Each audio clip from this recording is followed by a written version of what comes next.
So let's talk about one of the most mysterious artists maybe ever, a guy who wore a literal metal mask and almost never showed his face. We're going to break down how he took the idea of privacy and turned it into his sharpest weapon. This is the story of how someone built an empire from the shadows, all by refusing to play the game everyone else was stuck in. All right, let's get into the Doom equation. Now that right there, that isn't just a clever tagline. It's the absolute, unfiltered truth at the heart of this whole story. It's the one moment that literally split a man's life into a before and an after.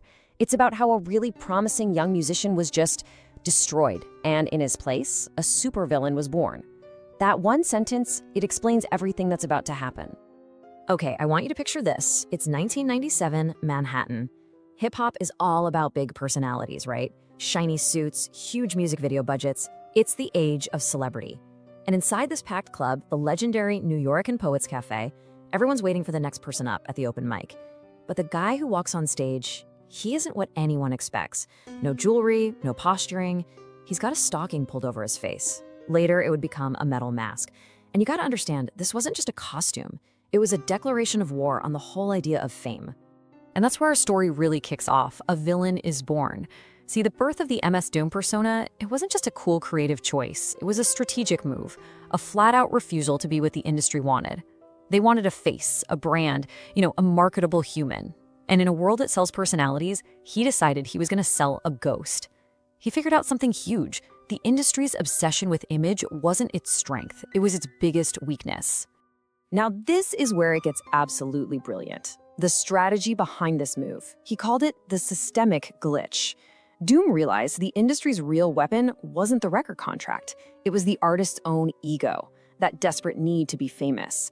So by creating this glitch, by completely separating the man, Daniel Dumile, from the music, he basically short-circuited the whole machine.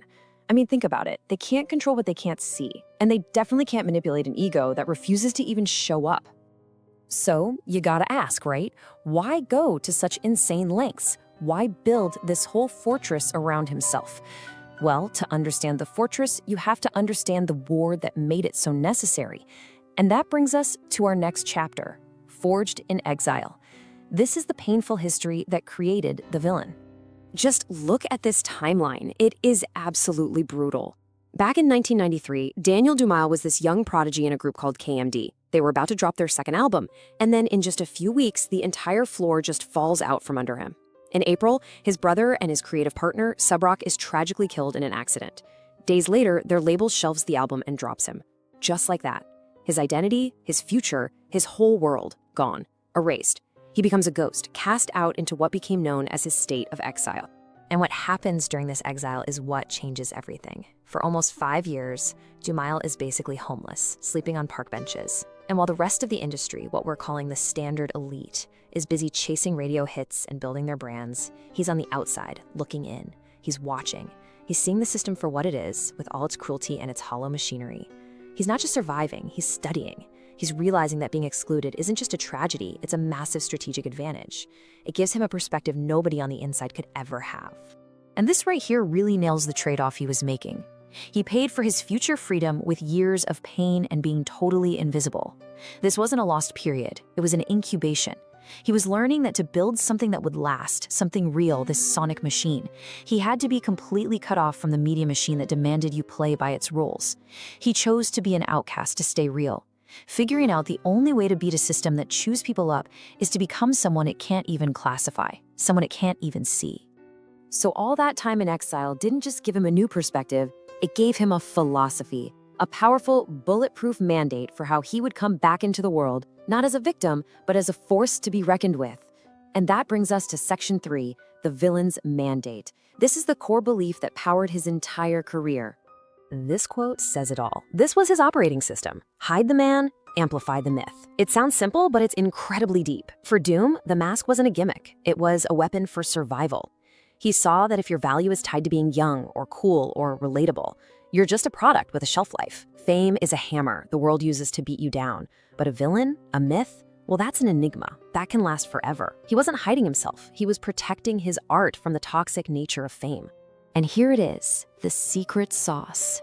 The formula that turned that philosophy into a strategy you could actually use. The Doom equation. Let's really break this down because it's genius. On top, you have anonymity plus technical complexity. The anonymity frees you from public pressure. The technical complexity, meaning your skills are so good, so unique that nobody can copy you, creates undeniable value. It's just pure proof of work. Now, you take those two things, and you divide them by the low expectations of an industry that just wants something simple and marketable. And the result? Total creative control. This slide shows the huge mental shift he made. He stopped seeing the music industry as a club he wanted to join, and started seeing it as a system he had to outsmart. He saw hip-hop not as a genre but as a heist, and in any good heist, the mastermind doesn't go on TV. He stays in the shadows, he directs the whole operation, and he walks away with the real prize, which is freedom and the art itself. It just proves a powerful point. The minute you stop caring about being liked, you become the most powerful person in the room. Okay, so a great philosophy is one thing, but how do you actually make it happen? How do you turn a mandate into reality? Well, you build a system. And that brings us to section 4, the system of the myth. See, Doom didn't just believe in the myth. He engineered it with meticulous habits and tactical moves. This is how he went from an idea to actual proof. And what's just incredible here is that his art wasn't just some raw talent. It was a science. He developed a process he called the Multi-Syllabic Audit. Step 1, take the beat apart. Step 2, engineer these unbelievable internal rhyme connections. He wasn't just rhyming the last word, no. He was building these complex internal webs. And this created, step 3, a rhythm gap, a pocket in the beat so uniquely his that literally no one else could fill it. It was like a mathematical proof of his own genius. So his whole system forces you to ask this one really provocative question. If the art is perfect, does the artist even need to show up? If the music itself is so powerful and so unique that it stands completely on its own, does it really matter who the guy behind the mask is? And that very question led to one of his most infamous and, honestly, brilliant moves. He called this tactic the conceptual bypass. He would literally send masked body doubles, or Doompostors, to perform at his live shows. And yeah, fans who paid for tickets were furious. Of course they were. But they were kind of missing the point. It wasn't a scam. It was a high-level piece of performance art. He was attacking the industry's and even the audience's feeling that they owned the artist. He was proving in the most confrontational way that you came to see MF Doom, the villain, the myth. And the myth was always there, even if the man wasn't. So what was the end game here? What was the result of this relentless commitment to his equation, to his system? That brings us to section 5, the independent sovereign. The payoff, and it was a complete game changer. He didn't just succeed, he completely redefined what success could even look like for an artist. Let's never forget where this journey started. We have to sit with this for a second. He began as a rejected, homeless man. An artist whose ideas were thrown out by the very industry he would one day dismantle. Discarded, invisible, a guy whose art was literally thrown in the trash, who was forced to watch the world from a park bench. That was ground zero. And from that to this, he became something so much more powerful than a pop star. He became the rapper's rapper, the undisputed master of the craft, whose techniques are studied by the biggest names in music today. The same industry that threw him away was now trying to decode the impenetrable system he built from nothing. His legacy is basically a new blueprint for how to have authority. He proved that a raw, unvarnished myth is way more powerful than some manufactured brand. He completely destroyed the idea that you have to be a celebrity star to become a true legend. And in its place, he created a whole new category for success: the artist as a strategic ghost, an operator who uses privacy as a tool. He showed that when you own the mask, you own the outcome. You know, in the end, this whole thing isn't just about one musician. It's about a universal strategy for having power and freedom in a world that desperately wants to brand you and categorize you and honestly consume you. Which brings us to our final takeaway: your myth, your power. Let's make this about you. I want you to really think about this. What is the industry of celebrity in your own life?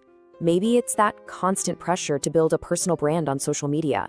Or maybe it's that demand at your job for radical transparency, where your personality is actually part of your performance review. We all face a version of this machine that demands we perform a public version of ourselves 24/7. So where in your life are you expected to put on a show? This slide nails the core lesson from Doom's entire life. In an age where we overshare everything, the ability to be private, to be a little mysterious, to hold something back, that's not a weakness. It's a huge strategic advantage. Privacy is a weapon. It lets you build your work, your ideas, your own sonic machine in peace, without the noise of public opinion messing with it before it's even done. And so this is the final mandate. Stop being a manager of yourself. Stop pouring all your energy into curating a public image, managing the brand of you. Instead, take that energy and turn it inward. Focus on the work. Build your own myth. Build something so undeniable, so complex, and so uniquely yours that it doesn't need your face to prove its worth. Build something that can stand all on its own, behind the mask.